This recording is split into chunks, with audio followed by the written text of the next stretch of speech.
Hello guys, welcome to all in one GK.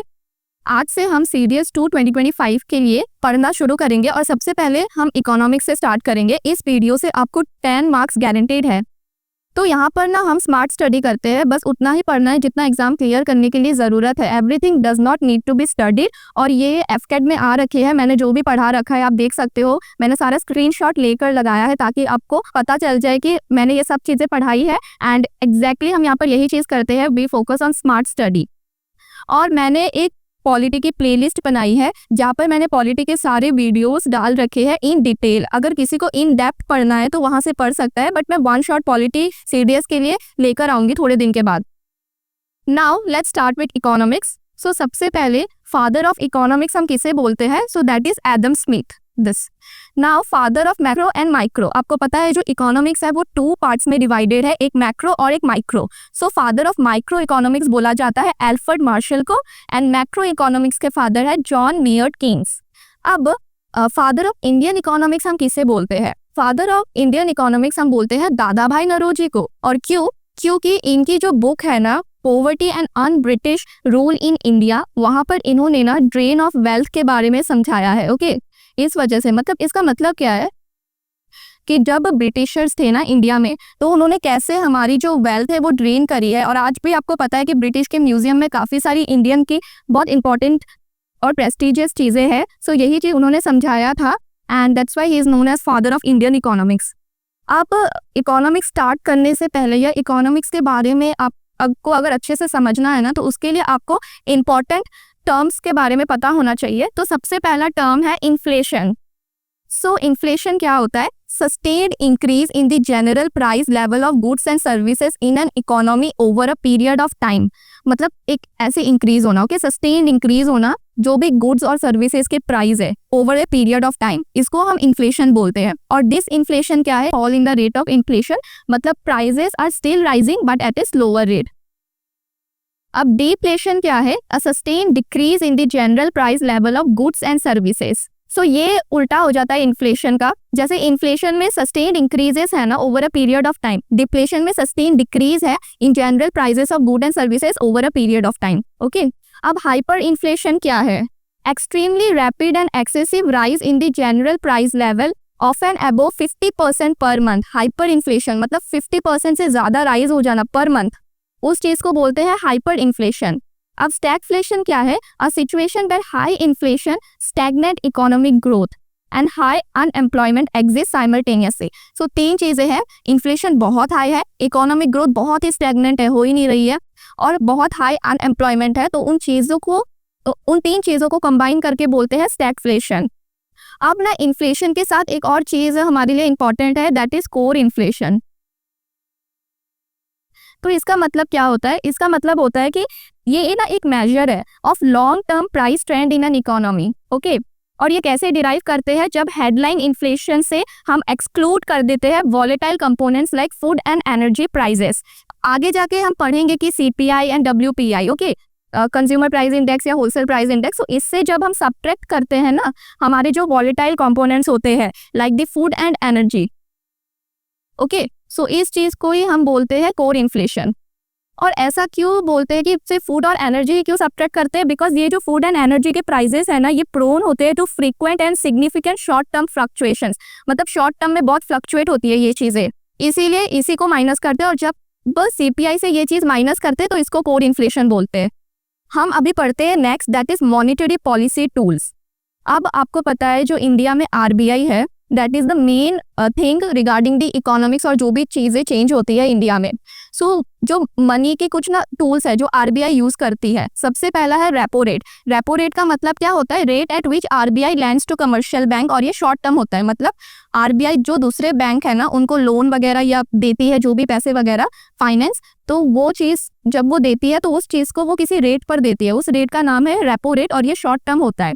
अब अगर यही चीज़ बैंक को आरबीआई लॉन्ग टर्म के लिए दे, मतलब long term lending rate from RBI to the commercial banks, उस चीज़ को बैंक रेट बोलते हैं। अब रिवर्स रेपो रेट क्या होता है? जब आरबीआई दूसरे बैंक से बोरो करती है पैसे, ठीक है, उस चीज़ को रिवर्स रेपो रेट। नाउ ये भी कुछ इंपॉर्टेंट टर्म्स है जो आरबीआई के रिगार्डिंग इंपॉर्टेंट है। पहला है कैश रिजर्व रेशियो। ये है percentage of banks deposit capped with RBI in cash form. Cash form में जो भी आरबीआई डिपॉजिट रखती है ना, उस चीज को कैश रिजर्व रेशियो बोलते हैं। और स्टैट्यूटरी लिक्विडिटी रेशियो मतलब वही चीज है जो कैश में नहीं होगी, लिक्विड एसेट्स में होगी। लिक्विड एसेट्स क्या होते हैं? गोल्ड होता है, अप्रूव सिक्योरिटीज होती है, वो चीज। अब मार्जिनल स्टैंडिंग फैसिलिटी एमएसएफ, ये होती है emergency borrowing window for bank higher than repo. मतलब एमरजेंसी में जब बोरो करना पड़ता है तब हमें मार्जिनल स्टैंडिंग फैसिलिटी के रेट से बोरो करना पड़ता है, और ये काफी हाई होती है, ऑब्वियसली इमरजेंसी है तो हाई होगा। Then liquidity adjustment facility LAF, ये क्या होता है? जो रेपो रेट होता है और जो रिवर्स रेपो रेट होता है, उन दोनों को जब ऐड कर देते हैं ना, तब लिक्विडिटी एडजस्टमेंट फैसिलिटी मिलती है। अब ये करंट रेट क्या है आरबीआई के? आरबीआई का रेपो रेट है 6.5%, रिवर्स रेपो रेट है 3.35%, बैंक रेट है 6.75%, एमएसएफ रेट है 6.75%, कैश रिजर्व रेशियो है 4.5% और स्टैट्यूटरी लिक्विडिटी रेशियो ये 18% है। Now we will see about inflation and growth और उनके इकोनॉमिक्स के रिलेटेड इंपॉर्टेंट टर्म्स। सबसे पहला अभी मैंने आपको बोला था कि सीपीआई और डब्ल्यूपीआई ये इंपॉर्टेंट है और उसके बारे में हम पढ़ेंगे। सो सबसे पहले we have consumer price index that is CPI, और इसका मतलब क्या होता है? That measure changes in the price level of a basket of goods and services at retail or consumer level. In simple मतलब prices of good and services कैसे change करते हैं कॉमन पीपल के लिए, जो हमें बोलते हैं कंज्यूमर। तो हमारे लिए जैसे प्राइस वगैरह चेंज होते हैं ना, उस चीज को मेजर जब हम करते हैं that is consumer price index, और ये आरबीआई यूज करती है to set inflation target that is 4% ±2%, इसी के अंदर होता है हमारा। अब इसमें ना कुछ इंपॉर्टेंट चीजें हैं जो मैं डिस्कस करूंगी। सबसे पहले सीपीआई के रेस्पेक्ट में हम पढ़ते हैं durable goods. Okay, durable goods, और इसका मतलब क्या होता है? Goods that are consumed over a period of more than a year. मतलब एक साल से ज्यादा हम जब कंज्यूम करते हैं ना चीजें, वो ड्यूरेबल गुड्स में आ जाती है। इसका एग्जांपल है जैसे कार है, फर्नीचर है हमारा घर का। Okay, this all thing. अब नॉन ड्यूरेबल में क्या आता है? नॉन ड्यूरेबल में वो चीजें आती है जो एक सिंगल यूज के लिए होती है या फिर short period. Okay, single use या शॉर्ट पीरियड। अब इसका एग्जाम्पल क्या होगा? जैसे फूड हो गया, वन टाइम यूज, हम खा लेते हैं फिर दोबारा यूज नहीं हो सकता। क्लोथिंग, ओके, ये सब इसमें आ जाते हैं। या फिर फ्यूल बोल लो, जो बर्न होते हैं व्हीकल्स में, फ्यूल्स वगैरह, वो बोल लो। सो ये नॉन ड्यूरेबल है। अब इसके साथ ना एक और चीज है जो हमें पढ़नी होती है, दैट इज कोर सीपीआई। जैसे कोर इन्फ्लेशन पढ़ा था ना, वैसे कोर कंज्यूमर प्राइस इंडेक्स भी पढ़ते हैं। अब इसका मतलब क्या होता है? ये मेजर करता है inflation excluding the volatile food and energy components from the CPI basket. Same ही चीज है, कोर सीपीआई में भी हम सीपीआई से फूड एंड एनर्जी को सब्ट्रैक्ट करते हैं, तो सेम ही हो गया, राइट? तो ये दोनों कोर इन्फ्लेशन या कोर सीपीआई। ओके, लेकिन एक चीज याद रखना, सीपीआई और हेडलाइन सीपीआई, अभी बताया था ना, सीपीआई और हेडलाइन सीपीआई अलग होते हैं, इसमें हेडलाइन आएगा। ओके, अब नेक्स्ट चीज जो हमें सीपीआई के रिगार्डिंग पढ़नी होती है वो होते हैं कोर कैपिटल गुड्स। जैसे ड्यूरेबल नॉन ड्यूरेबल गुड्स है, अब तीसरा चीज है that is core capital goods.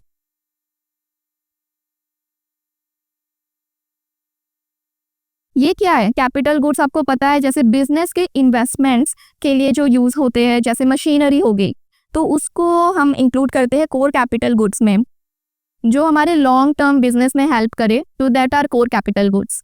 अब कोर सर्विसेज भी एक चीज आती है। ओके, सीपीआई के इंडेक्स में कोर सर्विसेज भी आती है। तो ये क्या है? ये जो है ना, सीपीआई में से जब हम रिमूव कर देते हैं कोर सर्विसेज, क्या है? जब सीपीआई की सर्विसेज मतलब कंज्यूमर प्राइस इंडेक्स के सर्विसेज से हम सब्ट्रैक्ट कर देते हैं volatile elements. Okay, volatile elements को, तब हमें कोर सर्विसेज मिलती है। और इसका बेस्ट एग्जांपल है जो बार बार एग्जाम में पूछा जाता है, पहला तो है हाउसिंग एंड दूसरा है ट्रांसपोर्टेशन। तो ये काफी बार आया है कि ये दोनों किसके अंदर आते हैं सीपीआई में, तो ये कोर सर्विसेज के अंदर आते हैं। अब ये जो चीज मैंने लिखी है ना, it is used by RBI to set inflation target 4% ±2% consumer price index. तो इसका मतलब क्या है कि जो आरबीआई का काम है ना, वो है कि it should keep the prices stable in India. तो ये जो है ना, गवर्नमेंट आरबीआई को ऐसे एक टारगेट देती है कि कितना रेंज होना चाहिए इन्फ्लेशन का, तो वो हमेशा 4% ±2% के अंदर होना चाहिए, मतलब 2% से लेके 6% के बीच। ओके, सो यही चीज लिखी है। और जो 4% है ना इनके बीच, ये आइडियल टारगेट बोलते हैं या सेंट्रल टारगेट बोलते हैं इस चीज को।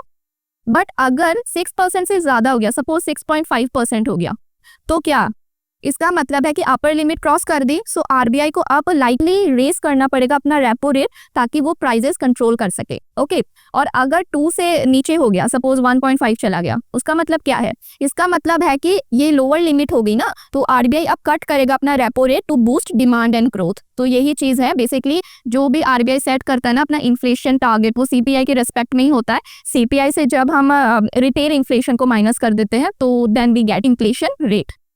नाउ नेक्स्ट हम होलसेल प्राइस इंडेक्स के बारे में पढ़ते हैं। अब सीपीआई क्या था? कंज्यूमर, हमारे लिए जो कि कॉमन पीपल है। अब होलसेल प्राइस इंडेक्स है जो मेजर करेगा changes in prices of goods at the wholesale और factory level, okay, before retail, मतलब हमारे तक पहुंचने से पहले। And this are more volatile as it is commodity heavy, shows how prices change for traders and producers। Consumer के लिए change होगा तो consumer price index, wholesale level पर चेंज होगा जो प्रोड्यूस करते हैं फैक्ट्री वगैरह के लिए तो होलसेल प्राइस इंडेक्स।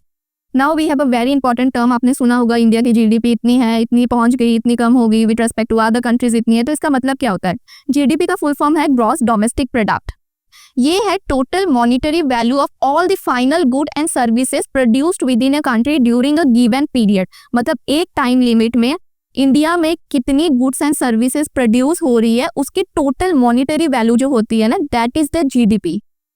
अब ग्रॉस नेशनल प्रोडक्ट क्या होता है? जब जीडीपी में हम net income from the abroad add कर देते हैं। जीडीपी मतलब डोमेस्टिक है ना, तो हमारी इंडिया की। अब नेशनल में क्या होगा? जो जीडीपी पे हम जो नेट इनकम जो हमारे पर्सन्स अब्रोड रहते हैं ना, उनकी इनकम को ऐड कर देंगे, दैट इज जीएनपी। अब नेट नेशनल प्रोडक्ट भी होता है, that is GNP minus depreciation. Okay तो जब हम ग्रॉस नेशनल प्रोडक्ट से डेप्रिकेशन को माइनस कर देंगे ना, then we will get net national product. What is depreciation? ये ना वेयर एंड टियर है on the countries goods capital, मतलब जो मशीनरी, बिल्डिंग्स वगैरह एक्सेट्रा जो चीजें यूज होती है ना over the time, that is depreciation. Now what is gross value added? GVA. जब जीडीपी से हम नेट टैक्सेस को माइनस करेंगे, then we will get the gross value added. अब नॉमिनल जीडीपी और रियल जीडीपी क्या होता है? नॉमिनल जीडीपी होता है जो करंट मार्केट प्राइसेस है ना, उसकी जीडीपी, जब हम इन्फ्लेशन वगैरह काउंट नहीं करेंगे। और रियल जीडीपी, जब जीडीपी को हम इन्फ्लेशन के साथ एडजस्ट करके काउंट करते हैं ना, that is the real GDP. So nominal में without adjusting for inflation and real में जीडीपी एडजस्टेड फॉर इन्फ्लेशन। अब नेक्स्ट जीडीपी डिफ्लेटर, ये क्या होता है? जीडीपी डिफ्लेटर को हम इम्प्लिसिट प्राइस डिफ्लेटर भी बोलते हैं। ये टूल है which is used to measure the level of prices of all new domestically produced final goods and services in an economy। मतलब एक टूल जिससे हम जितने भी नई डोमेस्टिकली, मतलब इंडिया में ही बनाई हुई जो भी गुड्स एंड सर्विसेज है, उनके प्राइजेस को जब हम मेजर करते हैं ना, दैट इज जीडीपी डिफ्लेटर। और जीडीपी डिफ्लेटर कैलकुलेट करते हैं हम जब नॉमिनल जीडीपी को हम डिवाइड करेंगे real GDP multiplied by 100। India में ना जो ministry of statistics and programme implementation है, वो रिपोर्ट करती है द जीडीपी डिफ्लेटर। अब दो चीजें आती है next, recessionary gap and inflationary gap. Recessionary gap, जिसको हम कॉन्ट्रैक्शनरी गैप भी बोलते हैं, वो ऑकर होता है when an economies real GDP is lower than it's potential GDP at full employment level. मतलब रियल वाली लो है तो रिसेशन आपने सुना ही होगा। एंड इन्फ्लेशनरी मतलब इन्फ्लेशन कब? जब जो रियल इकोनॉमी है वो हायर है then the potential GDP at full employment level. Full employment की बात हो रही है। ओके ये कीवर्ड्स इंपॉर्टेंट है because as it is CDS में पूछे जाते हैं। अब एक तीसरी चीज आती है बैंक से related, that is non performing asset. ये क्या होता है? ये लोन होता है या एडवांस होता है on which the borrower has failed to make the principal और interest payments for a specified period. मतलब बोला था कि आपको लोन इतने दिन में देना है वापस बैंक को, but the borrower has failed to do so, तो फिर नॉन परफॉर्मिंग एसेट्स बन जाते हैं और उनकी कुछ लिमिट होती है। A loan become a non performing asset if the interest और principal payment is overdue for 90 days और मोर। 90 डेज से ज्यादा हो जाए तो फिर वो नॉन परफॉर्मिंग एसेट बन जाता है। बट एग्रीकल्चर लोन्स जो होते हैं ना, उसमें क्राइटेरिया एक डिफरेंट है, that is the criteria are based on crop season. आपको पता है ज्योग्राफी में हमने देखा था कि rabi crop, kharif crop, zaid crops होते हैं। सो एग्रीकल्चर लोन्स का थोड़ा डिफरेंट क्राइटेरिया है नॉन परफॉर्मिंग एसेट्स का, कि if a loan is not repaid for 2 crop season for a short duration crop, then it becomes non performing asset. अब RBI ने ना 3 कैटेगरी में डिवाइड करा है नॉन परफॉर्मिंग एसेट्स को। सबसे पहला है सब स्टैंडर्ड एसेट्स। एक तो स्टैंडर्ड है जिसका मतलब है कि लोन टाइम पर पे हो रहा है, दैट्स द नॉर्मल केस। अब सब स्टैंडर्ड एसेट क्या होता है? assets that have remained as non-performing asset for a period of less than or equal to 12 months. मतलब 1 साल से अंदर की चीज है तो substandard. Doubtful assets होता है if it has remained in the substandard category for a period of 12 months or more. Okay. And loss assets मतलब जब बैंक को लगता है कि ये लोन जो हमने दिया था ये लॉस में चला गया, अब इसको हम रिकवर नहीं कर सकते, then it is a loss asset. Now the next thing we will study is about the incomes and this is very important. Multiple questions आए हैं सीडीएस में. सो सबसे पहला वी हैव नेशनल इनकम. ये क्या होता है? This is the income earn by all factors of production, land, labour, capital and entrepreneurship in a country. मतलब जो भी एक कंट्री की, मतलब इंडिया के जो भी सारे फैक्टर्स से हम इनकम अर्न कर रहे हैं उसको नेशनल इनकम बोलते हैं. और national income eight factor cost, ये चीज मतलब कीवर्ड है इस चीज का. ओके.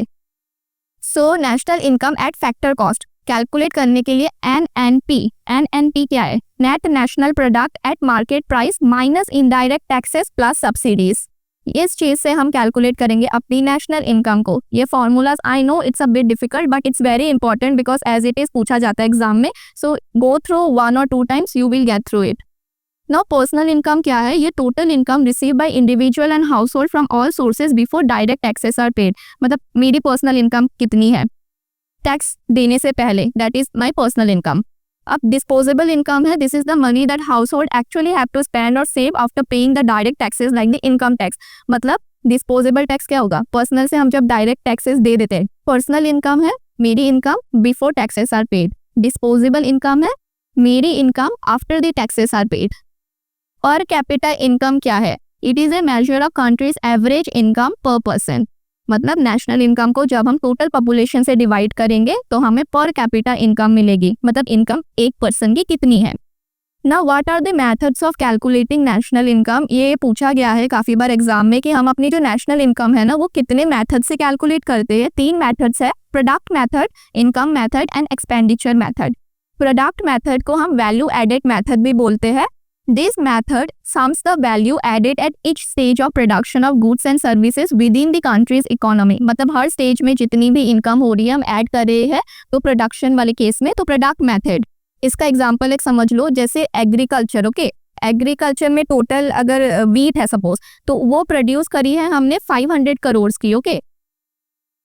देन इंडस्ट्री सेक्टर में आ जाओ. अगर इंडस्ट्री में जो प्रोडक्शन है सपोज स्टील जो है वो प्रोड्यूस हुई है 300 करोड़ की. ओके.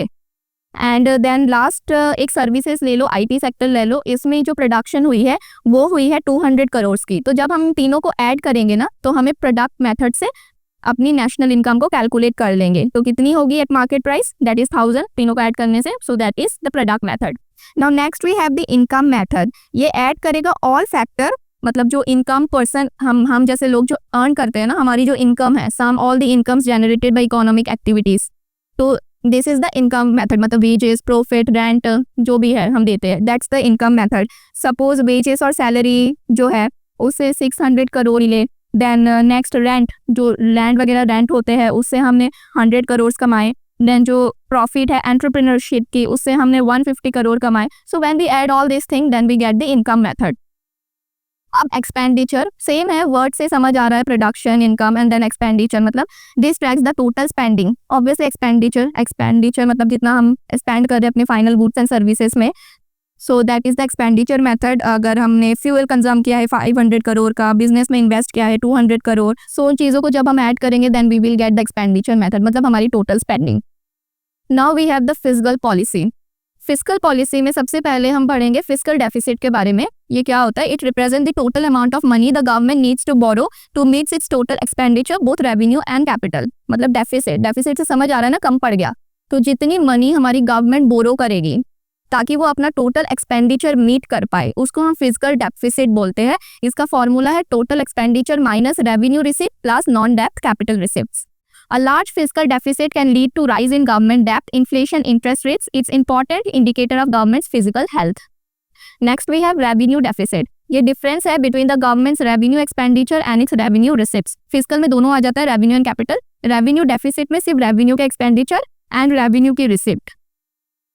जब रेवेन्यू एक्सपेंडिचर से हम सब्ट्रैक्ट करेंगे अपनी रेवेन्यू की receipts then we will get the revenue deficit. A high revenue deficit indicates that the government is borrowing to finance its routine expenses, which is a sign of fiscal indiscipline. मतलब अपनी day to day activities के लिए भी हमें चाहिए.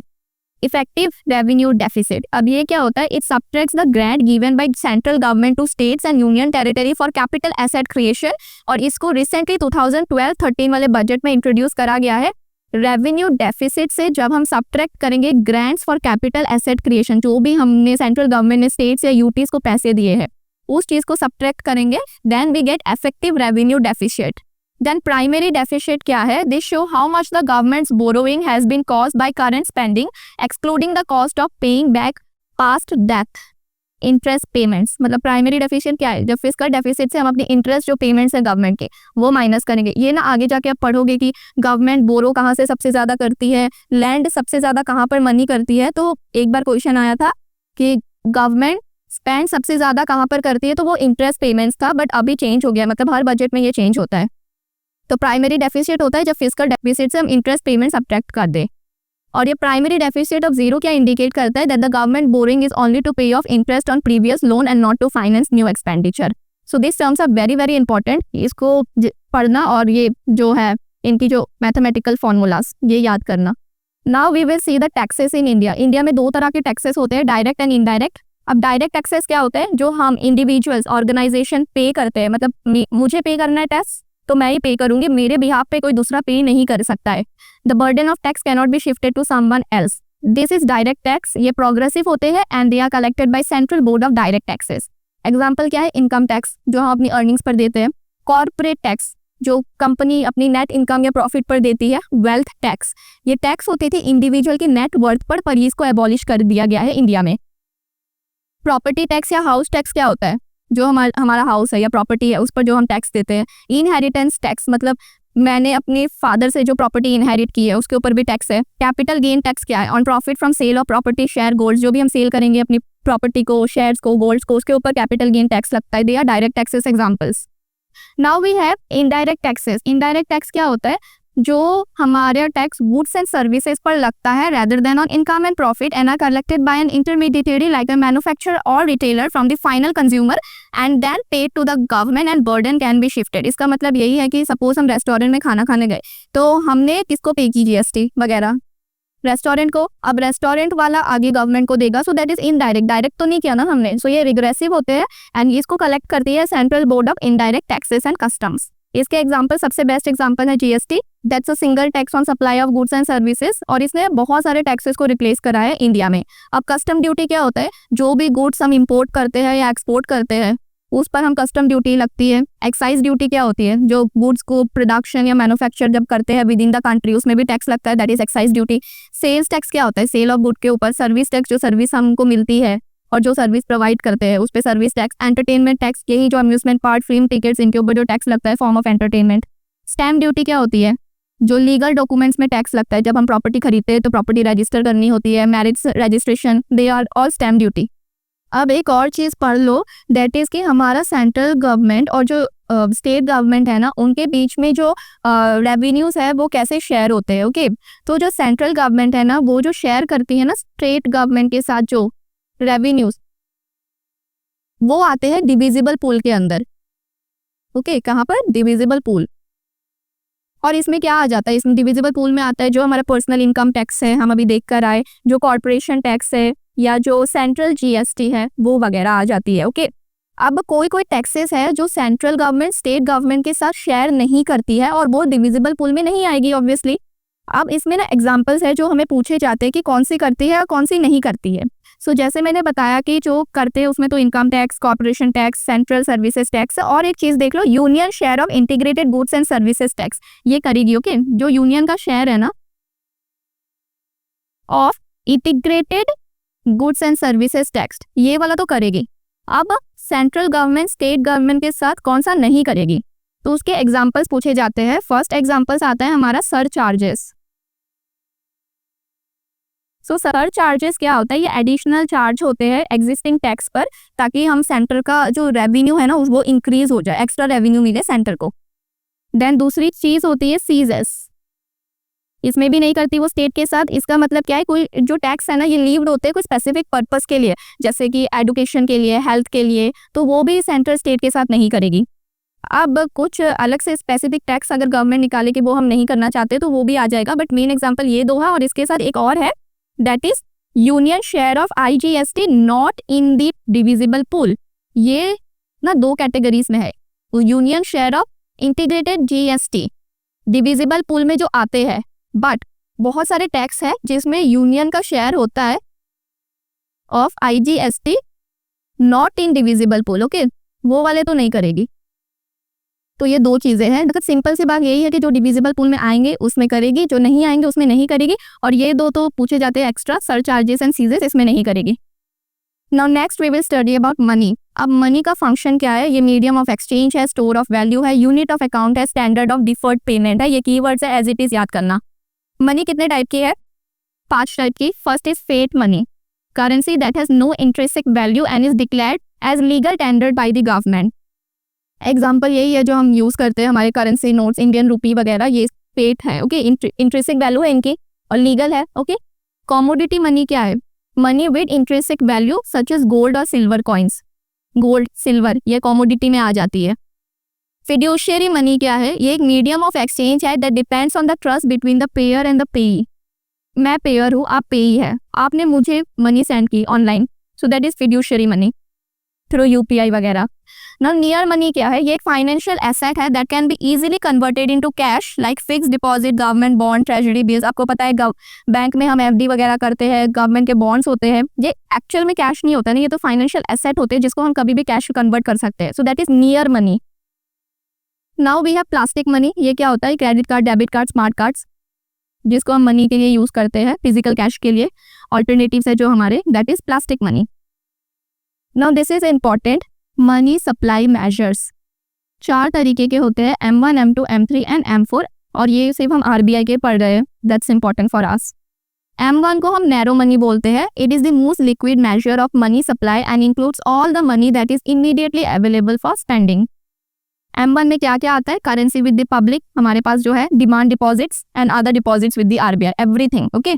अब M2 है broader measure than M1 and includes everything in M1 plus a less liquid component. It adds the saving deposit held with the post office saving banks which are not as easily accessible as demand deposit in the commercial bank. तो M2 में क्या है, जो भी चीजें M1 में है, currency, demand deposit, other deposits with RBI plus saving deposits of post office saving banks. Post office के जब बाद आ जाए तो वो M2 हो जाएगा। अब M3 ये है broad money. It is the main measure used by RBI and monetary policies and includes M1 plus a less liquid component. It adds time deposits, example fixed deposit, recurring deposit held in commercial bank, जो भी FD है वगैरह, वो जब हम M1 में add करते हैं तो M3 मिलता है, और ये इंडिया में सबसे यूज करनी जाने वाली कॉमन मनी है, M3 ब्रॉड मनी। अब M4 क्या है, it is the broadest measure of all and includes all component of M3 plus all deposit with the post office saving organization। मतलब M2 में क्या था, saving deposits, okay, only the saving deposits. M4 में M3 के साथ all deposits of the post office saving organisation excluding NSC। NSC मतलब national saving certificate. इसका मतलब है ये एक फिक्स इनकम सेविंग इंस्ट्रूमेंट है जो गवर्नमेंट ऑफ इंडिया प्रमोट करती है for long term saving among the citizens, okay. और ये भी पोस्ट ऑफिस से ही हम परचेज करते हैं, बट ये चीज़ नहीं आएगी M4 में। Now next we have the market structure. 4 तरीके के मार्केट स्ट्रक्चर होते हैं इंडिया में, perfect competition, monopoly, monopolistic competition and oligopoly. Perfect competition क्या है, मतलब नाम से पता चल रहा है परफेक्ट कंपटीशन है, मतलब बहुत ज़्यादा कंपटीशन है उस मार्केट में, बहुत सारे सेलर्स है, बायर्स है, और सारे सिमिलर गुड्स सेल करते हैं, मतलब होमोजीनियस, और उसमें फ्री एंट्री एंड एग्जिट है, मतलब कोई बैरियर नहीं है। एग्रीकल्चर मार्केट्स, एग्जाम्पल अपने पता ही है कि कितने फार्मर्स है, अगर कोई वीट उगा रहा है तो बहुत सारे और भी फार्मर्स है जो सेम वीट ही प्रोड्यूस कर रहे हैं, so that is perfect competition. Monopoly क्या होता है, मोनो मतलब वन, इसमें एक सिंगल फर्म है जो पूरी मार्केट को कंट्रोल करती है फॉर ए पर्टिकुलर प्रोडक्ट और सर्विस, और उसके कोई सब्सटीट्यूट नहीं है। जैसे इंडियन रेलवेज, अब आपको पता है कि जो इंडियन रेलवे है दैट इज मोनो, मतलब सिंगल रेलवेज है हमारे इंडिया में, इसका कोई भी कंपटीशन नहीं है, कोई क्लोज सब्सटीट्यूट भी नहीं है। कोई और रेलवेज है इंडिया में, नहीं, इंडियन रेलवेज है। पेटेंट है, हाई स्टार्टअप कॉस्ट है, और गवर्नमेंट की भी काफ़ी रूल्स एंड रेगुलेशंस है जिसके वजह से कोई और मार्केट में नहीं उतर पा रहा है, so that prevent other firms from entering the market, मतलब ओनली वन इज देयर। अब मोनोपोलिस्टिक कंपटीशन क्या होता है? ये मार्केट स्ट्रक्चर है जिसमें firm selling similar but not identical products. अब आपको पता है कितने सारे रेस्टोरेंट्स है, क्लोथिंग है, हेयर सैलून्स है। क्लोथिंग में ले लो, ज़ारा है, H&M है, ओके। तो काफ़ी सारे हैं, क्लोथिंग ही सेल कर रहे हैं, बट इनके अलग अलग ब्रांड्स है, इनके कुछ अलग अलग सिमिलैरिटीज़ है, कुछ अलग फीचर्स है, बट आइडेंटिकल तो नहीं सेल कर रहे ना दोनों। So that is monopolistic competition. ये मिक्स होती है मोनोपोली की due to product differentiation and perfect competition due to many sellers and easy entry, दोनों की मिक्स मोनोपोलिस्टिक कंपटीशन। अब ओलिगोपोली किसे बोलते हैं? ये एक मार्केट स्ट्रक्चर होता है जिसमें बहुत सारे फर्म्स होते हैं, ओके, बट कुछ पर्टिकुलर फर्म्स डोमिनेट करते हैं मार्केट को and it is very difficult for new firms to enter the market. सबसे बेस्ट एग्जांपल है आवर टेलीकम्युनिकेशन, एयरटेल, जियो। आपने इन्हीं का सुना होगा, एयरटेल, जियो। अगर कोई दूसरा प्राइवेट एंटर भी करना चाहता है तो people are not having that trust, okay, so that is oligopoly. Now आपके लिए ईजी हो पढ़ने के लिए एंड ईजी हो आपको डिफरेंस समझने के लिए मैंने ये सारी चीज़ें एक टेबल फॉर्मेट में लिखी है। सो जो परफेक्ट कंपटीशन है उसमें काफ़ी ज़्यादा फर्म्स होती है, जैसे एग्रीकल्चर वगैरह। Monopoly, Indian railways only one single. Monopolistic competition काफ़ी है but not that infinite like perfect competition, और ये दोनों का मिक्स है। Oligopoly only few large firm dominate करती है। परफेक्ट में होमोजेनियस प्रोडक्ट होते हैं, monopoly only a unique, no substitute. Monopolistic competition में डिफरेंशिएटेड ब्रांडिंग क्वालिटी, जैसे ज़ारा, H&M ब्रांड अलग है, क्वालिटी अलग है, ओके। एंड ओलिगोपोली होमोजेनियस और डिफरेंशिएटेड, मतलब जैसे एयरटेल और जियो क्या कर रहे हैं, दोनों तो सिम ही प्रोवाइड कर रहे हैं, इंटरनेट प्रोवाइड कर रहे हैं ना। सो होमोजेनियस भी हो सकता है, डिफरेंशिएटेड भी हो सकते हैं। अब एंट्री एंड एग्जिट, पहला वाला तो बहुत फ्री है, कभी भी आओ कभी भी जाओ। मोनोपोली ब्लॉक्ड है बिकॉज आपको पता है legal, patent, natural monopoly, government के रूल्स एंड रेगुलेशंस। अब मोनोपोलिस्टिक कंपटीशन में भी इजी है बट ओलिगोपोली में डिफिकल्ट है बिकॉज जियो या एयरटेल जैसे इतनी बड़ी कंपनी एस्टैब्लिश करने के लिए आपको बहुत हाई कॉस्ट चाहिए ना, सो दैट्स वाई। अब इसका एग्जांपल क्या है? व्हीट, राइस, एग्रीकल्चर, ये railway, patent, drugs, monopolistic restaurant, clothing, brands, and ये aviation, this is a great example, cars, okay. Now the next thing we have types of unemployment. 5 तरीके की unemployment होती है। फर्स्ट है seasonal unemployment, मतलब जब person एक पर्टिकुलर सीजन में काम करते हैं but rest of the season unemployed है, so during certain seasons, okay. जैसे एग्रीकल्चर सेक्टर में farmers remain unemployed between sowing and harvesting. अब डिसगाइज्ड अनएम्प्लॉयमेंट क्या है? More people are employed then actually required and productivity is zero for negligible for extra workers. Example से समझ लो, जैसे एक एग्रीकल्चर सेक्टर है डेवलपिंग कंट्री लाइक इंडिया, जहाँ पर एक पीस ऑफ लैंड है, सपोज इसमें बहुत सारे लोग काम कर रहे हैं जिनकी ज़रूरत भी नहीं है, तो अगर हम कुछ निकाल भी देना इससे, तभी भी हमारी प्रोडक्टिविटी पर कोई असर नहीं पड़ेगा। सो इसको हम डिसगाइज्ड अनएम्प्लॉयमेंट बोलते हैं। अब स्ट्रक्चरल अनएम्प्लॉयमेंट क्या है? मतलब ये मिसमैच है between skill of workforce and the skill required for available job. अब जैसे एग्जाम्पल के लिए मैंने एक टेक्सटाइल इंडस्ट्री ली है, सो जो ट्रेडिशनल वीवर्स होते थे उनके पास वो आज वैसे स्किल नहीं है जो मॉडर्न टेक्सटाइल इंडस्ट्रीज को चाहिए, सो that is structural unemployment, mismatch है स्किल का। Cyclic unemployment caused by economic slowdown and recession in business cycle, and as the business cut backs on production, they lay off workers. अभी बहुत recently बहुत news में चीज़ें चलती है, after the Covid lay off हो गया, माइक्रोसॉफ्ट ने इतना निकाल दिया, गूगल ने इतने निकाल दिया। सो दैट इज साइक्लिक अनएम्प्लॉयमेंट, मतलब जैसे इकोनॉमी स्लो डाउन हुई, रिसेशन आया बिजनेस साइकिल में, तो कंपनीज ने अपना प्रोडक्शन कॉस्ट कट कर दिया और वर्कर्स को ले ऑफ कर दिया। इसका 2008 ग्लोबल फाइनेंशियल क्राइसिस से बहुत क्लासिक एग्जाम्पल है। अब फ्रिक्शनल अनएम्प्लॉयमेंट क्या है? शॉर्ट टर्म अनएम्प्लॉयमेंट है when people are between jobs और सर्चिंग फॉर बेटर अपॉर्चुनिटीज, मतलब फ्रेश ग्रेजुएट्स आप सीकिंग देयर फर्स्ट जॉब, मतलब आप ग्रेजुएट हुए and now you are studying to get a job, so that is frictional unemployment. Now the next type of thing we have to study in economics is goods. Goods को क्या बोला जाता है? Goods are tangible products that satisfy human wants and have utility. अब goods को हमने different categories में divide करा है। सबसे पहले types of goods based on consumption. सबसे पहला आता है consumer goods, goods purchased and consumed by the final consumer for their personal use, मतलब हम जैसे खाना खाना है हमें तो हम फूड वगैरह परचेज करते हैं ना, so that is our consumer good. Capital goods जो कंपनीज या प्रोडक्शन मैन्युफैक्चरिंग के लिए यूज होती है, that is capital goods, machinery, tools, building. अब इलास्टिसिटी ऑफ डिमांड में 3 तरीके के गुड आते हैं, नॉर्मल, इंफीरियर एंड गिवन गुड्स। नॉर्मल गुड क्या है? Product for which demand increases as consumer income increases, मतलब अब मेरी इनकम इंक्रीज हुई तो मैं और थोड़े कपड़े ले लूँ, that is normal good. Inferior good क्या है? Product for which demand decreases as a consumer income increases, मतलब अगर मेरी इनकम इंक्रीज हुई है तो मैं पब्लिक ट्रांसपोर्ट पे नहीं जाऊंगी, मैं अपनी खुद की कार ले लूंगी, so that is inferior good. तो पब्लिक ट्रांसपोर्ट की डिमांड डिक्रीज होगी ना, so that is the thing. अब एक स्पेशल कैटेगरी आती है इंफीरियर गुड्स की, given goods. Increase in its price led to an increase in its quantity demanded. This phenomena appears to violate the basic law of demand। Okay, हम आगे जाके देखेंगे एक law of demand and law of supply. So जो given goods है ना, वो law of demand को वायलेट करता है। क्यों करता है? बिकॉज यूजुअली क्या होता है कि सपोज प्राइस इंक्रीज हुआ किसी चीज का, तो उस चीज की डिमांड घटेगी, राइट? हम नहीं खरीदेंगे। लेकिन गिवन गुड ऐसा है कि जब प्राइस इंक्रीज हुआ है ना, तो उस चीज की डिमांड भी इंक्रीज हुई है। इसका क्लासिक एग्जांपल ये है कि जब आयरलैंड में ना 19th सेंचुरी थी, तो वहाँ पर ना पोटैटोज काफ़ी महंगे हो गए थे। ओके, अब चले गए थे इसका प्राइस। बट जो वहाँ के पुअर पीपल थे या लेबरर्स थे, वो मीट अफोर्ड नहीं कर सकते थे, ठीक है, क्योंकि इसका प्राइस पोटैटो से भी ज़्यादा है। तो ना चाहते हुए भी उनको पोटैटोज खरीदने पड़ते थे। So that is given good. अब नेक्स्ट टाइप है types of good based on excludability and rivalry. ये बहुत इंपॉर्टेंट है, ये वाला स्पेशल टॉपिक है सीडीएस का। So private good, public good, club good and common pool resources. Okay, ये चारों पढ़ाए जाते हैं इसमें। प्राइवेट गुड मतलब मेरी जो खुद की प्राइवेट, मेरा कार, मेरा फोन, अगर मैंने फोन खरीदा है तो कोई और यूज नहीं करेगा, वो मेरी प्राइवेट गुड है। Okay, so they are both excludable and rivalrous, और ये मोस्ट कॉमन है। पब्लिक गुड, ये अगर पब्लिक ट्रांसपोर्ट है तो मैं थोड़ी किसी को बोल सकती हूँ कि आप यूज नहीं करो। पब्लिक पार्क है, स्ट्रीट लाइटिंग है, तो ये कोई भी यूज कर सकता है, पर इनको यूज करने से दूसरों को कुछ इफेक्ट नहीं होगा। So that is public good. अब क्लब गुड क्या है? They are excludable but non rivalrous. You can be prevented from using them if you don't pay. जैसे आपका ना सब्सक्रिप्शन है नेटफ्लिक्स का, if you don't pay will you be able to use? No. A private golf club, अगर golf खेलनी है तो पैसे देने पड़ेंगे। केबल टीवी देखना है तो you have to subscribe, right? So they are club goods. और you can prevent from using them if you don't pay, but one person use does not diminish the amount available for others।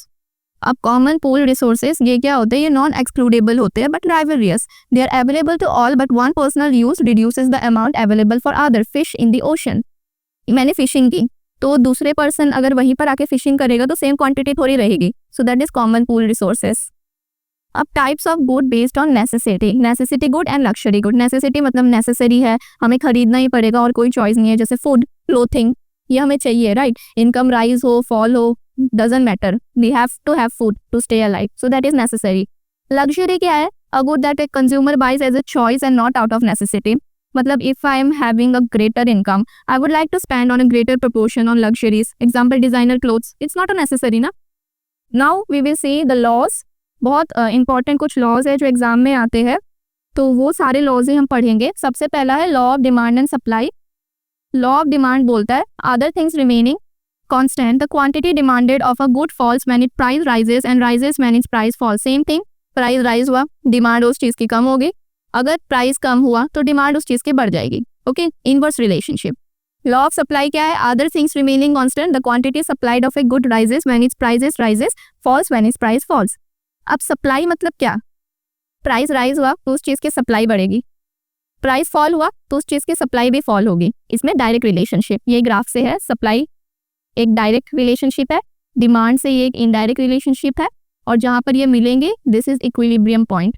Law of demand का example ले लो, जैसे Apple है, अगर वो 50 kg से 100 kg हो गया, ओके, एप्पल अगर 50 से 100 तक चला गया तो क्या हुआ? प्राइस इंक्रीज हुआ, कम लोग बाय करेंगे, और अगर वो 50 से 30 में आ गया तो ज़्यादा लोग बाय करेंगे। अब सप्लाई का एक एग्जांपल ले लो कि जैसे वीट है, वो राइज करी है फ्रॉम 20 to 40। ओके, वीट जो है ना, दैट राइजेस फ्रॉम 20 रुपीज़ पर kg to 40 रुपीज़ पर kg। तो क्या प्राइस बढ़ा तो सप्लाई भी बढ़ेगी इस चीज़ की, फार्मर्स और ज़्यादा उगाएंगे ना इस चीज़ को। बट अगर वीट का प्राइस 20 से 5 हो गया तो फार्मर्स उगाएंगे इस चीज़ को नहीं ना, दैट्स द थिंग। और जहाँ पर ये मिलते हैं that is the equilibrium point. इसको हम इक्विलिब्रियम प्राइस या इक्विलिब्रियम क्वांटिटी भी बोलते हैं। और जो ये पॉइंट है ना, इस पॉइंट पर जो कोई शॉर्टेज नहीं है, कोई सरप्लस नहीं है, कोई चीज़, मार्केट बिल्कुल बैलेंस चल रहा है। Okay, now the next important law is law of diminishing marginal utility. ये लॉ क्या बोलता है, as a consumer consumes more and more units of a good, the additional satisfaction, जिसको इकोनॉमिक्स में टर्म में हम मार्जिनल यूटिलिटी बोलते हैं, derive from each successive unit decreases while the total utility में still increase but at a diminishing rate. अब इसको समझने के लिए एक स्मॉल एग्जांपल ले लेते हैं। सपोज पिज्जा है, ओके, ये पूरा पिज्जा है। अगर आपने पहली स्लाइस खाई यहाँ से तो आप बहुत खुश होंगे, बहुत सेटिस्फाई होगा, तो बहुत हाई मार्जिनल यूटिलिटी है आपकी। अब आपने दूसरी स्लाइस खाई, आपको फिर भी अच्छा लगा but not compare to previous one. तीसरी स्लाइस खाई, ठीक है, फिर भी एंजॉय किया but not as second one. चौथी खाई, you may feel full, utility drop हो जाएगी, मतलब आपको पेट भर गया, आपका मन नहीं है और खाने का। और अगर आपने फिफ्थ स्लाइस खाई तो आप बीमार हो जाओगे, ओवर ईटिंग हो जाएगी। सो दैट इज मतलब यूटिलिटी एकदम नेगेटिव में चलेगी। Okay, so that is an easy way I am trying to tell you marginal utility क्या होता है। मतलब पहले पहले आपको वो चीज़ काफ़ी पसंद आएगी, आपकी यूटिलिटी काफ़ी बढ़ी रहेगी, पर जैसे जैसे आप कंज्यूम करते जाओगे उस चीज़ को, आपका मन भर जाएगा और आपको वो पहले जितनी खुशी नहीं देगा। तो that is law of diminishing marginal utility. मतलब टोटल यूटिलिटी ये है एक पॉइंट पर और फिर मार्जिनल यूटिलिटी ये है। ओके, मतलब the satisfaction remains down. Marginal utility को सेटिस्फैक्शन से कंपेयर कर लो, हैप्पीनेस से कर लो, ओके, और यूटिलिटी को खाने से कर लो, पिज़्ज़ा की स्लाइस से कर लो। तो जैसे आपने खाई, ठीक लगा, फिर जैसे ज़्यादा एकदम या इस पॉइंट पे आपका पेट भर गया तो आपकी मार्जिनल यूटिलिटी बिल्कुल ही नीचे चलेगी। मतलब अब आपको खाने का मन नहीं है और खाओगे तो बीमार पड़ जाओगे। That's the thing. Now the next important curve we will study is the Phillips curve. Phillips curve's inverse relationship denote करता है between inflation and unemployment. It suggests that as an economy's unemployment rate decreases, its inflation rate tend to increase. In the long run, the curve becomes vertical. So ये पूछा जा सकता है कि कौन सा curve है जो inverse relationship है, but in the long term it becomes vertical. So that is the Phillips curve. इसमें क्या दिखाया गया है कि inverse relationship है, जैसे जैसे employment घटती है वैसे वैसे inflation rate क्या होगा, बढ़ेगा। Okay, That's the thing. और long run में Phillips curve is vertical.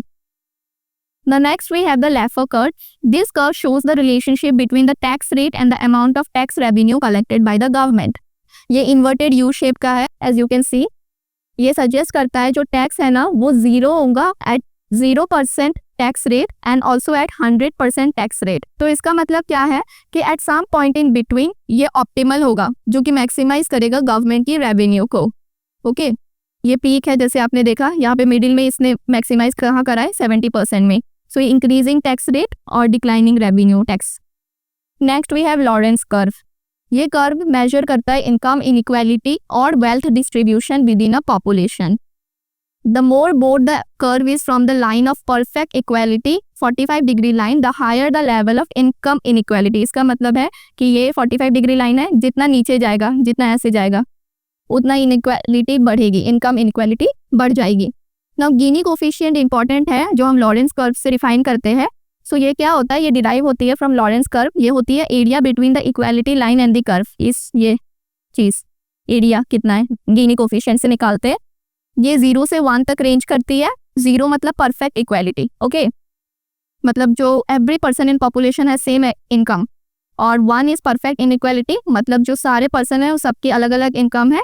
And practice में गिनी कोफिशिएंट ऑब्वियसली 0.2 से 0.5 है, बिकॉज इट्स नॉट पॉसिबल कि सारे पर्सन की सेम इनकम हो, ओके, और सबकी अलग अलग हो, ये भी पॉसिबल नहीं है। सम केसेस आर जिसकी सिमिलर भी हो सकती है। सो मोस्टली कॉमन क्या है, 0.2 से 0.5।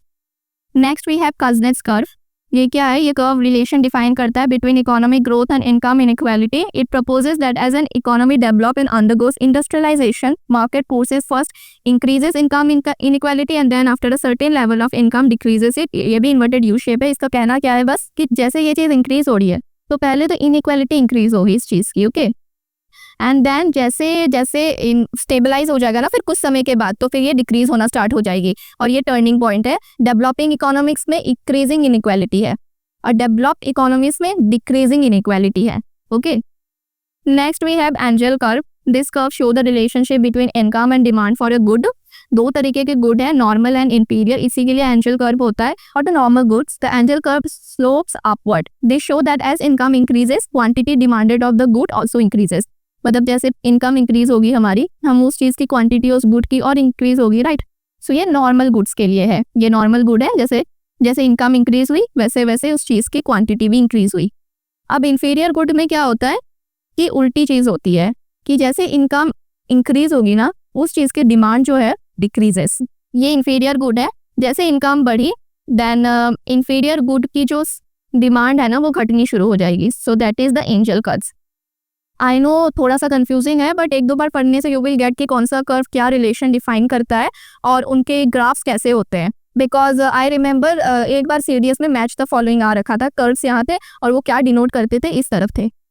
नाउ नेक्स्ट इंपॉर्टेंट थिंग जो हम पढ़ते हैं इकोनॉमिक्स में, that is human development index. So ये रिलीज करती है United Nation development program UNDP. अब यूएनडीपी का हेडक्वार्टर कहाँ पर है ये आप लोग बताना कमेंट्स में। और क्यों करा जाता है? To assess a countries progress in health, education and standard of living. Keywords okay, 3 चीजें में, हेल्थ में, एजुकेशन में एंड स्टैंडर्ड ऑफ लिविंग, 3 चीजों में ही। अब इस साल जो इंडेक्स आया था उसमें इंडिया की रैंक 130 थी out of 193 countries. Iceland top पर था और साउथ सुडान रैंक लास्ट। अब ये आया है आई थिंक लास्ट टाइम और लास्ट टू लास्ट टाइम ये पूछा गया था कि ह्यूमन डेवलपमेंट इंडेक्स के डायमेंशंस या इंडिकेटर्स क्या है। सो डायमेंशन क्या है? Health, education and standard of living as discussed. Indicators क्या है? Life expectancy at birth, mean year of schooling, expected year of schooling, gross national income per capita. अब dimension index क्या है? Health index, education index and gross national income index. ये याद करना it's very important as it is, keywords याद होने चाहिए आपको। अब इकोनॉमिक्स के रिगार्डिंग 2 इंपॉर्टेंट कमिटीज है इंडिया में, Tendulkar committee of 2009 and Rangarajan committee of 2014। Tendulkar committee और ये रंगाराजन कमेटी ये दोनों पॉवर्टी से रिलेटेड है। ओके अब तेंदुलकर कमेटी रिकमेंड करती है using a basket of goods and services that included food and non food items moving away from a calorie on the approach. मतलब ये बोला जाता है कि अगर पॉवर्टी लाइन है तो 27 रुपीज रूरल में और 33 अर्बन में पर पर्सन पर डे होना चाहिए। और रंगाराजन कमेटी 2014 की ये वाली ज़्यादा बार पूछी गई है एज कम्पेयर टू तेंदुलकर, कि इन्होंने अर्ग करा था for higher poverty line to better reflect reality. तो इस चीज़ से ना बढ़ा दी थी, 32 कर दिए थे रूरल के एंड 47 अर्बन के per person per day. It also use separate consumption baskets for rural and urban areas and re emphasize the importance of nutrition norms, protein and fat in addition to calories. इन्होंने एक ही basket बोला था, okay, using a basket of goods, और इन्होंने different baskets किए थे दोनों के लिए। अब इन्होंने ये पूछा गया था कि रंगाराजन कमेटी ने कितनी कैलोरी बोली है, 2155 kilo calorie for rulers and 2090 kilo calorie for urban. And protein intake बोला था रूरल के लिए 48 ग्राम्स, अर्बन के लिए 50 ग्राम। फैट कितना बोला था? रूरल के लिए 26, अर्बन के लिए 28। Committee also included expenditure necessary for essential non food item such as clothing, shelter, education and health care. क्या क्या है? क्लोथिंग है, शेल्टर है, एजुकेशन है and health care.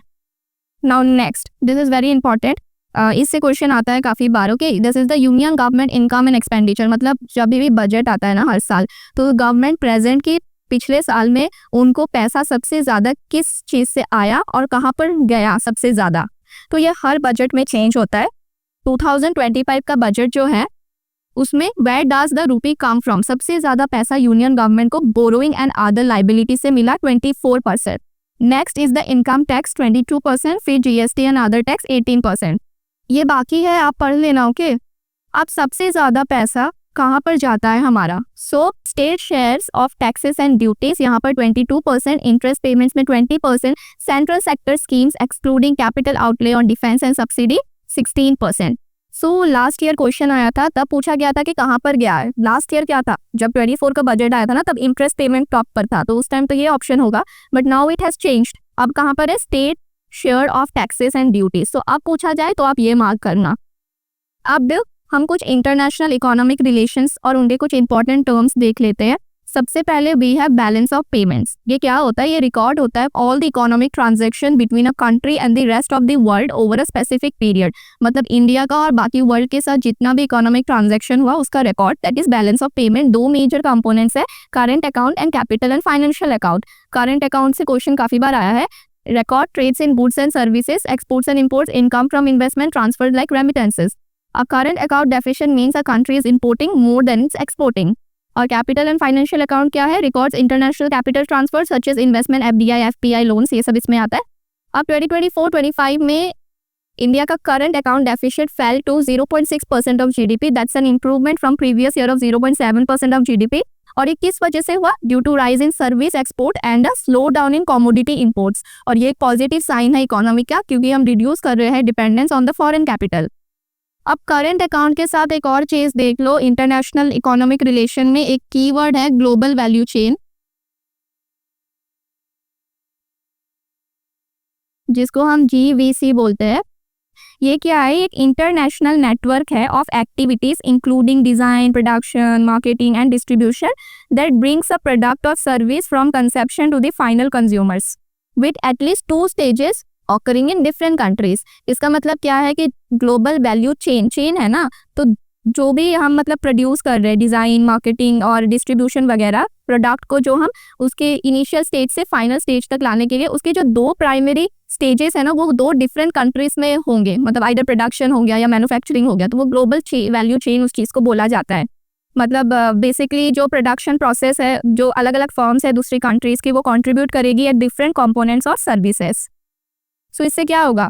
Productivity boost होगी, हमें अलग अलग लोगों की वैल्यू और उनकी जो नॉलेज है वो मिलेगी, तो इससे चीज़ें और बेहतर होंगी ना। So that's why we do this. अब एग्जाम्पल से और अच्छे से समझ लो, जैसे कि एक स्मार्टफोन है, उसका डिज़ाइन अगर US में है तो कंप्यूटर चिप उसकी सपोज सिंगापुर मैन्युफैक्चर हुई है, या उसका कोई की कंपोनेंट फ्रांस में हुआ है, या उसकी बैटरी चाइना में हुई है। So basically that's a global value chain. और एक दूसरी चीज़ जो हम इंटरनेशनल इकोनॉमिक रिलेशन में है, that is world integrated trade solution. So ये क्या है? ये ना वर्ल्ड बैंक ने डेवलप की है। ओके, ये वर्ल्ड बैंक ने डेवलप की है। ये डेटा प्रोवाइड करती है, जो भी बायलैटरल ट्रेड होती है ना दूसरी कंट्रीज के बीच में, सपोज इंडिया और चाइना के बीच में जो ट्रेड है वो वगैरह, उसका डेटा मतलब जो है ना वो प्रोवाइड करती है। बहुत सारे इसके वेरियस फैक्टर्स है, जैसे product classification, product details, year, trade flow, ये सब वगैरह वगैरह। सो बेसिकली सिंपली समझ लो, जो ट्रेड जो हम करते हैं उसका डेटा है, और वर्ल्ड बैंक ने डेवलप करी है। अब एक और चीज़ है forex, which is the foreign exchange reserve. ये हमारे फॉरेन करेंसी के एसेट्स है that are held by a country central bank. India में क्या है? RBI। इसमें क्या इंक्लूड करते हैं? फॉरेन की currency, gold, special drawing rights. और ये कीवर्ड्स है, हाँ याद रखना कि फॉरेक्स में क्या आता है? करेंसी आती है फॉरेन वाली, गोल्ड आती है, और स्पेशल ड्रॉइंग राइट्स आते हैं। और ये ना मतलब कैसे समझो, जैसे कि जो फॉरेक्स है ना, ये ग्लोबल या डिसेंट्रलाइज्ड मार्केट हम बोलते हैं, जिसमें जो बहुत सारी करेंसीज है ना वो एक दूसरे के अगेंस्ट ट्रेड होती है, डॉलर, इंडियन रुपी, येन वगैरह वगैरह, ताकि जो ट्रेडर्स है ना वो प्रॉफिट एम कर सके from the fluctuating exchange rates. Okay, अब ये बहुत इंपॉर्टेंट है कि जो इंडिया का फॉरेक्स रिजर्व है ना, that have been at near high records. हमने $700 बिलियन क्रॉस कर लिया in 2024-25, providing stability to rupee and confidence to foreign investors. It's very important thing ना। और आज तक ना इंडिया के ऊपर या सबसे ज़्यादा किसके पास है? चाइना के पास सबसे ज़्यादा फॉरेक्स है। Okay, then next we have Japan and then Switzerland. Okay, and उसके बाद इंडिया आता है, तो 4th पर है इंडिया भी। और एक और चीज़ यहाँ पर मैं बता दूँ आपको, ये जो स्पेशल ड्राइंग राइट्स है ना, ये इंटरनेशनल मॉनिटरी फंड के हैं, मतलब वो क्रिएट करती है ये एसेट्स। ओके, अब ना करंट इनिशिएटिव्स जो कि न्यूज़ में है वो देख लेते हैं। First of all we have Visa push for NUE। So Visa ने ना, Visa you know a company that has revived the new umbrella entity framework in India with the goal of achieving interoperability with the united payment interface UPI and accelerating transactional settlement. मतलब Visa ने बोला है कि हम NUE framework के साथ collab करके उनका गोल है कि वो अचीव करे इंटरऑपरेबिलिटी इन द UPI और ग्लोबल जो ट्रांजैक्शन है उसको एक्सेलरेट करे। अब न्यू अम्ब्रेला एंटिटी फ्रेमवर्क क्या है? ये RBI ने इंट्रोड्यूस करा था इन 2020। इसका प्राइमरी ऑब्जेक्टिव ये था कि ये रिस्क जो है ना associated with the NPCI, national payment corporation of India, इसको रिड्यूस कर सके, क्योंकि आपको पता है जो NPCI है, it is the sole operator of retail payments in India. So इस रिस्क को ना रिड्यूस करने के लिए RBI wanted to foster competition and innovation in digital payment space by allowing private companies to set up their own platforms. तो और private companies आए, risk कम हो, इस वजह से न्यू अम्ब्रेला एंटिटी आई थी, और इसमें अभी वीज़ा ने अपना इंटरेस्ट दिखाया है। नेक्स्ट, UPI पे नाउ लिंकेज। इंडिया की जो UPI है और सिंगापुर की जो पे नाउ सिस्टम है, इन दोनों के बीच एग्रीमेंट साइन हुआ है कि अब इन दोनों कंट्री के बीच ट्रांजैक्शन पॉसिबल है ऑनलाइन थ्रू UPI IDs और मोबाइल नंबर्स। अब आरबीआई ने ना सीक किया है अप्रूवल फॉर ओवरसीज रूपी लैंडिंग। इसका मतलब क्या है कि आरबीआई ने गवर्नमेंट के सामने एक प्रपोजल रखा है, जो हमारी नेबरिंग कंट्रीज है बांग्लादेश, भूटान, नेपाल एंड श्रीलंका, उनमें वो अपनी फॉरेन ब्रांचेस खोलना चाहते हैं और रूपी को एक और मतलब ग्रेटर प्लेटफॉर्म में लेके जाना चाहते हैं, और वो पे डिनोमिनेटेड लोन्स प्रोवाइड करें इन नेबरिंग ओवरसीज बोरोवर्स को। अब ये देखो कि जापान की जो जिक्सा है, that is Japan international cooperation agency, उन्होंने इन्वेस्ट किया है $40 million in the global supply chain support fund. Mumbai based startup impact investor आविष्कार कैपिटल, किसके साथ किया है जिक्सा ने? आविष्कार कैपिटल के साथ। The fund purpose is to provide credit to small and medium sized enterprises in Asia and Africa that are part of global supply chains, particularly in sector like agriculture and manufacturing. Last time आपको याद है कि project nexus आया था आपका, क्यों आया था? बिकॉज वो न्यूज़ में था ना काफ़ी, दैट्स वाई वो आया था। सो अभी भी इंडिया की जहाँ जहाँ पर न्यूज़ेस है, जैसे जापान ने अभी फंड किसके साथ किया है? मुंबई बेस्ड स्टार्टअप के साथ। तो ये सब देखना इंपॉर्टेंट है आपके लिए। Next, international electrotechnical commission general meeting, India इसको होस्ट करने वाला है न्यू दिल्ली में, प्रोबेबली इन सितंबर। एंड इसकी थीम है fostering a sustainable world. BIS अभी मैंने आपको बताया, बैंक फॉर इंटरनेशनल सेटलमेंट, वो शोकेस करने जा रहा है इंडिया की progress in global standardization through events and workshop in this meeting. So finance से रिलेटेड आपको पता होना चाहिए क्या है। अब जन विश्वास बिल 2.2, ये क्या है? ये रिसेंटली अभी बहुत न्यूज़ में था। एक मेजर रेगुलेटरी रिफॉर्म है aimed at enhancing the ease of doing business in India. इसका मतलब क्या है? ये लॉ क्यों पास किया गया कि जो भी मतलब ऑफेंसेस होते हैं ना by MSME trades, businesses, banks वगैरह से जो भी गलतियां हो जाती है, तो उनको ना पनिशमेंट से रिप्लेस करे वो मॉनिटरी पेनल्टीज के साथ, ताकि जो ईज है ना of doing business in India वो बेटर हो सके, एनहेंस हो सके वो चीज़। मतलब डीक्रिमिनलाइजेस माइनर ऑफेंसेस, छोटी मोटी जो गलतियां हो जाए उनको मॉनिटरी पेनल्टीज के साथ वो रिप्लेस करे इंस्टेड ऑफ पनिशमेंट और इम्प्रिजनमेंट। एंड वो 40 सेंट्रल लॉज में अप्लाई होगा in areas like banking, RBI rule, MSME trade and industry. अब एक्सपोर्ट प्रमोशन मिशन, ये तो बजट में इंट्रोड्यूस हुआ था 25-26 के, एंड इसका ये एक फ्लैगशिप गवर्नमेंट इनिशिएटिव है to bolster India's export over a 6-year horizon with an estimated support package of 25,000 crore rupees. इसके 2 पिलर है, नित्य प्रोत्साहन एंड नित्य दिशा। पहला है trade finance support, it focus on making export credit more affordable. दूसरा नित्य दिशा, इसका मतलब है market access and capital building, it focuses on export quality, compliance, branding, overseas warehousing and logistics. याद करना ये दोनों कीवर्ड्स हैं, इंपॉर्टेंट है बिकॉज बजट में आया है। अब हम कुछ PYQs देखेंगे। सो सबसे पहले, while calculating the consumer price index, housing as an item in classified as. So अभी मैंने बताया था हाउसिंग और ट्रांसपोर्टेशन, ये 2 बहुत बार पूछे गए हैं। कहाँ पर आएंगे? Core consumer durable, core consumer non durable, core capital goods और core services. Obviously core services बताया था ना, हाउसिंग एंड ट्रांसपोर्टेशन इसके अंदर है जब हमने CPI के बारे में पढ़ा था अभी। नाउ नेक्स्ट, कोर इन्फ्लेशन क्या है? ये भी मैंने पढ़ाया था, जो CPI हेडलाइन इन्फ्लेशन है minus the food and energy items, right. Then which of the following अभी पढ़ाया, ग्लोबल वैल्यू चेन्स क्या है, वर्ल्ड इंटीग्रेटेड ट्रेड सोल्यूशन क्या है, करंट अकाउंट डेफिशिएंट पढ़ाया था ना, बैलेंस ऑफ पेमेंट्स में अभी। तो इसमें से कौन सा करेक्टली नॉट मैच है? ये चीज़ ना आप देख लेना कि वहाँ पे क्या पूछा है, नॉट पूछा है या करेक्टली पूछा है। बहुत बार आपको आंसर पता होता है but you don't see the word not और आप गलत मार्क कराते हो। सो इसमें क्या है? Global value chain, international product sharing, क्या बोला था? एक कंट्री में मैन्युफैक्चर होगा फिर दूसरी कंट्री में, ऑब्वियसली करेक्ट है। World integrated trade solution, database on GVC related trade, क्या बोला था? वर्ल्ड बैंक का है, डेटाबेस होता है, अभी बताया था ना थोड़ी देर पहले, तो ये भी करेक्ट है। अब करंट अकाउंट डेफिशिएंट, ये तो बैलेंस ऑफ पेमेंट्स है, फॉरेन डायरेक्ट इन्वेस्टमेंट इसमें नहीं आती है। बैलेंस ऑफ पेमेंट के अंदर 2 पढ़ाए थे मैंने आपको, एक करंट अकाउंट और दूसरा क्या था? Capital and financial. तो FDI FPI कहाँ पे पढ़ाया था? कैपिटल एंड फाइनेंशियल में पढ़ाया था, तो ये तो गलत हो गया। तो which one is not correct? 3 only. Now next, which of the following is not included in the capital account of the balance of payments of a country? Capital account पूछा है, 2 पढ़े थे हमने बैलेंस ऑफ पेमेंट्स में, current and capital, right. So capital में क्या था? FDI था, FPI था जो बाहर से आती है फाइनेंस की चीज़ें, कमर्शियल बोरोइंग ये भी इस बाहर से, एक्सटर्नल असिस्टेंस ये भी बाहर से। अगर आपको नहीं भी पता है तो आप एलिमिनेशन यूज़ कर सकते हो, कैसे? फॉरेन डायरेक्ट इन्वेस्टमेंट बाहर से, कमर्शियल बोरोइंग अगेन बाहर, एक्सटर्नल असिस्टेंस अगेन जो लोन्स वगैरह हम लेते हैं ना, ये एक्सटर्नल असिस्टेंस बोलते हैं। इनविजिबल इसका करेक्ट आंसर है बिकॉज जो इनविजिबल है ना ये करंट में आता है। आपको नहीं भी पता हो तो आप एलिमिनेशन यूज़ कर सकते हैं। Now next, which one of the following taxes is not included in central pool to be shared with the states according to the recommendation of Finance Commission of India? So अभी मैंने आपको क्या पढ़ाया था कि कुछ टैक्सेस शेयर होते हैं यूनियन और स्टेट के बीच में, कुछ नहीं होते हैं। कौन सा नहीं होता है? सर्चेस एंड सेस, ये पढ़ाया था ना एक्स्ट्रा। और वो वाले जो पूल में नहीं आते हैं, IGT इंटीग्रेटेड वाले यूनियन के जो पूल में नहीं आते हैं, ये तीनों तो आते हैं।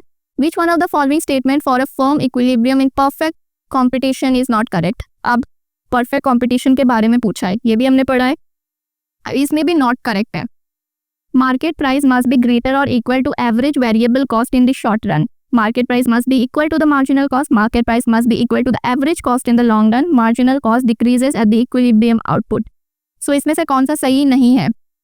So इसमें ना ये वाला नॉट करेक्ट है। The marginal cost decreases at the equilibrium output. क्यों? क्योंकि जो परफेक्ट कंपटीशन होता है ना, उसमें जो मार्जिनल कॉस्ट है वो इंटरसेक्ट करती है मार्केट के प्राइस के साथ। सो जो मार्जिनल कॉस्ट होता है ना, वो आइदर राइज ही होता है, कभी भी डिक्रीज नहीं होगा। परफेक्ट से आपको क्या समझ आ रहा है कि बहुत सारे बायर्स है, बहुत सारे सेलर्स है, यही हमने पढ़ा था। तो मार्केट प्राइस कभी भी डिक्रीज नहीं होता है, उस केस में हमेशा राइज ही करेगा। सो हमेशा ग्रेटर होगा, इक्वल होगा, और कभी भी डिक्रीज नहीं कर सकता। सो ये वाला नॉट करेक्ट है। अब नेक्स्ट, ह्यूमन डेवलपमेंट इंडेक्स मैंने आपको पढ़ाया है, कौन सा डायमेंशन नहीं है, अभी बताया था कि ये तीनों है। मोर्टिलिटी रेट आया था ना, तो वो नहीं है। So this is the correct answer. अब रंगाराजन कमेटी आ गई है, अब बताओ इसमें कौन सा सही है?